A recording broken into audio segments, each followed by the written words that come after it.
पूरे भारत में, राजस्थान में लोग इस बात की चर्चा कर रहे हैं,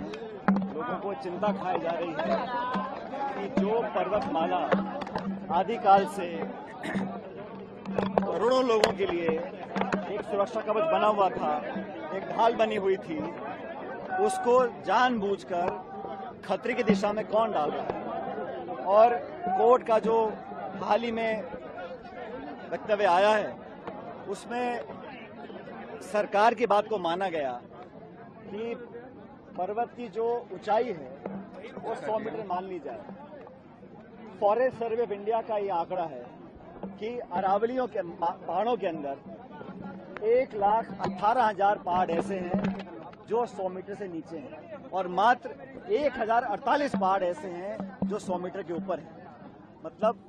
90% से ज्यादा जो अरावली का क्षेत्र है वो परिभाषा से बाहर हो जाएगा, वो सुरक्षित हो जाएगा। अब सरकार बोल रही है कि हम बिना परमिशन के इजाजत नहीं देंगे। इस प्रकार के बैंड पिछले 20 साल से अरावली में लगे हुए हैं, हरियाणा दिल्ली में लगे हुए हैं, लेकिन जो अवैध खनन हो रहा है, जो सरकार की नाक के नीचे अवैध खनन आज भी जारी है, उसको रोकने की सरकार क्या कर रही है?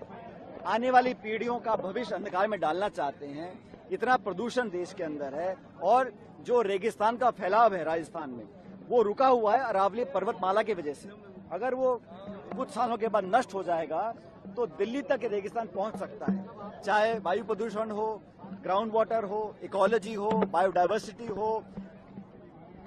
हवा का प्रदूषण हो, उस सब में ये एक सुरक्षा कवच ढाल हमारे लिए है। और मुझे लगता है कि सरकार या तो विवश है या मजबूर है या नियत में कोई कमी है कि बार बार क्लैरिफिकेशन दे रहे हैं, स्पष्टीकरण कर रहे हैं, लेकिन अभी तक इस मामले को सुलझाने के लिए सुप्रीम कोर्ट सरकार नहीं गई है ताकि परिभाषा को दोबारा से प्रस्तुत किया जाए। और मैं ऐसा मानता हूं कि गुजरात हो, राजस्थान हो, हरियाणा हो, दिल्ली हो, चारों राज्यों में चारों सरकारें भाजपा की हैं, केंद्र की सरकार भाजपा की है, तो ये डबल इंजन नहीं है, 4 इंजन है और सारे इंजन लगातार दौड़ रहे हैं कि कैसे अरावली पर्वत को नष्ट किया जाए। तो पूरा देश, इसमें राजनीति का कोई चर्चा नहीं है, लेकिन अलग अलग सामाजिक संगठन, नौजवान, हम सब लोग कांग्रेस पार्टी के, आज एनएसयूआई राजस्थान ने यहाँ प्रदर्शन किया है, कल अलवर में प्रदेश कांग्रेस कमेटी का प्रदर्शन है, अलग अलग जिलों में, अलग अलग राज्यों में हम सब लोग चर्चा करें कि कैसे सरकार पे दबाव बनाया जाए और अरावली पर्वतमाला को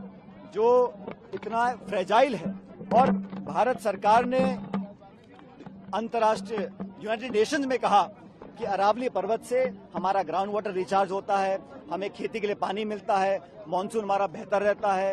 एयर पोल्यूशन में बचाव आता है। तो एक हेरिटेज साइज है, 2000 सालों से ज्यादा ये पर्वतमाला रही है। मुझे और हम सब जो आजकल खासकर नौजवान पीढ़ी है वो आशावान है कि जनता का दबाव काम आएगा और सरकार दोबारा सुप्रीम